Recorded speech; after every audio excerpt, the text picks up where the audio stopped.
Agora eu vou chamar uma matéria que a gente tem aqui sobre arritmias cardíacas. Você sabia que elas são muito mais comuns do que nós imaginamos? Elas são responsáveis, vejam só, meus colegas, por 300 mil mortes por ano no Brasil. É um número que, quando a gente são dados da Associação Brasileira das Arritmias Cardíacas, é um grupo que trata desse tema, estuda. Isso equivale a mais ou menos 34 mortes por hora em decorrência dos problemas causados pela arritmia cardíaca, né? A repórter Daniela Santos conta mais sobre esse tema na reportagem a seguir. Mais de 20 milhões de brasileiros sofrem algum tipo de arritmia cardíaca. Desse número, mais de 320 mil morrem todos os anos, de acordo com a Sociedade Brasileira de Arritmias Cardíacas. Mas você sabe o que é uma arritmia? Não, totalmente não. Arritmia cardíaca é a aceleração do coração, né? Quase, Fabiana. A arritmia cardíaca é caracterizada pela alteração no ritmo do coração, podendo ocasionar batimentos tanto mais lentos quanto mais rápidos. É uma doença multifatorial, mas que tem de 20% a 30% de relação com o histórico familiar.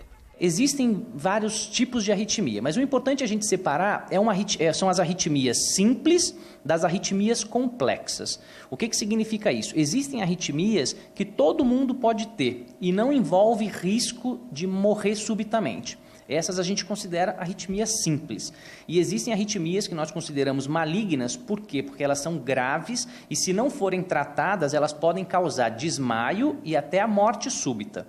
As arritmias podem levar a uma série de desfechos. Entre eles está o infarto, e quando atinge os jovens pode ter consequências mais graves, como explica o Dr. André Chiga. Quando o infarto acontece, que é quando uma artéria do coração entope, no jovem, normalmente, porque ainda não teve tempo de formar circulação no coração alternativa, que é a circulação colateral, a gente tem visto que os infartos em pacientes mais jovens, menos de 35, 40 anos, normalmente eles são mais graves e às vezes até morre mais. As atividades físicas são uma das formas mais eficientes de prevenção à doença. O senhor José Fernandes é aposentado e pratica exercícios regularmente. A idade vai chegando, a gente tem que começar a se cuidar também, né? Principalmente essa parte de cardiologia, tem que começar a fazer alguma coisa para ajudar, não ficar só dependendo de remédio. Procurar um médico e fazer exames com frequência são sempre as ações mais aconselháveis a serem seguidas. Mas o Dr. André dá algumas dicas de alimentos e hábitos que devem ser evitados, porque contribuem para o desenvolvimento de doenças relacionadas ao coração. Pessoas que tomam café demais, muita cafeína, acima de 5, 6 copos por dia, por exemplo. Pessoas que comem outros produtos como os pré-treinos de algumas academias em doses muito exageradas, são doses aumentadas de cafeína. Os energéticos, que as pessoas gostam, é saboroso, mas se tomar em dose muito alta também pode dar arritmia. Então, basicamente as coisas muito estimulantes, principalmente os que têm excesso de cafeína. É isso aí, os exercícios físicos são importantes, alguns energéticos e alimentos também são importantes, mas é importante fazer tudo isso com a supervisão de um profissional. E agora a gente vai para o Parque dos Eucaliptos, onde o repórter Elcio Tenório vai conversar com o professor de Educação Física Wesley Souza sobre a importância da prática de exercícios físicos. É realmente muito importante, mas sempre com a supervisão de um bom profissional. Bom dia, Elcio.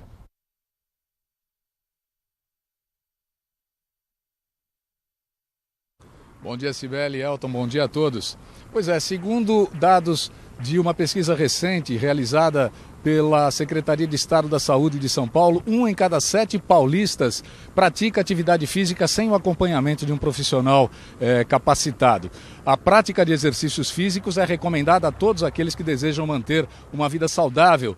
No entanto, caso seja feita sem o acompanhamento devido, a atividade física pode ser um risco à saúde. Por isso, o acompanhamento de um profissional capacitado é ideal para todo aquele que queira começar a se exercitar. Nós estamos aqui com Wesley Souza, que é professor de Educação Física. Bom dia, Wesley, tudo bem? Bom dia, tudo bem. Quais são os riscos que a pessoa corre se começar a se exercitar sem o devido acompanhamento? Então, quando a pessoa está doente, ela procura um médico. Então, uma pessoa sedentária, ela deve procurar um professor de Educação Física para poder orientar, porque ela corre vários riscos se ela fizer por conta própria, né? Ela pode ter lesões musculares, pode ter infarto, então isso pode causar vários danos a ela se ela fizer sem essa orientação. E quando a pessoa vai começar a se exercitar, é importante também definir objetivos? Com certeza, né? Eu acho que o sedentário, primeiro ele deve procurar um médico, fazer seus exames e ir atrás de um professor de educação física que vai orientar devido ao seu nível de condicionamento, se a pessoa, há quanto tempo ela está parada, e isso o professor vai avaliar o nível de condição para montar esse treinamento para ela. Você falou a respeito de médicos, então fale um pouco mais, médicos, nutricionistas, como é isso? Isso, eu acho que você tem que conciliar, né? Você vai a um médico, nutrição que você falou que é muito importante. Hoje a gente tem que descansar bem, dormir bem e treinar bem, né? Hoje o treinamento não é quantidade, é você juntar uma boa alimentação, um bom treinamento, você vai ter um resultado bem legal. E com relação à arritmia cardíaca, que era o motivo da reportagem que a gente acabou de ver, especificamente, qual o risco? Então, se você não está condicionado, né, para fazer uma atividade física, na hora que você vai fazer o seu esforço, o seu coração pode alterar bastante. Então você pode tanto aumentar como diminuir esse batimento cardíaco. Então esse risco é bem grave. Hoje em dia as pessoas estão procurando mais as academias por estética ou já pensando mais em saúde mesmo? Hoje está mudando bastante, ainda existe bastante gente que vai pela estética, mas o mais importante é a saúde. A estética ela vem de consequência, você está fazendo uma atividade, essa estética você vai conseguir ao longo do tempo, né? Caso a pessoa esteja mal de grana, não esteja podendo pagar uma academia, dá para fazer sem academia? Sim, mesmo assim é importante, né? A gente tem vários parques na cidade, mas é importante ter essa ajuda profissional, não é chegar, sair correndo, sair caminhando. Mas ela consegue sim fazer um treinamento sem academia. É lógico, se ela puder conciliar uma academia, hoje o carro forte de uma academia é a musculação, até para idoso, para ele ter mais força, para poder se movimentar, é legal, mas ela consegue sim. O importante é ser regular, né? Procurar fazer atividades, nem que seja 30 minutos, 3 vezes, 4 vezes a semana. Ótimo, Wesley, muito obrigado, hein? Obrigado a vocês. Bom, então você que pretende começar a se exercitar, não se esqueça de fazer um aquecimento e um alongamento antes de qualquer exercício físico. É com você, Cibele.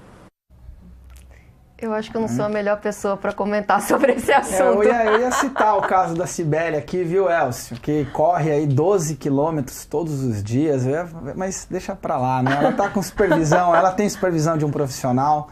É uma coisa importante. Na verdade, eu não tenho essa supervisão. Vou ter que mandar você lá com o Wesley lá para conversar melhor. É importante a gente falar disso, que agora começa o verão, as pessoas ficam preocupadas com a questão da estética, né? E acabam procurando exercícios que trazem impactos, não fazem acompanhamento, não fazem um eletrozinho para saber. Uma coisa, eu não sei se o Elcio está no link lá ainda com o professor.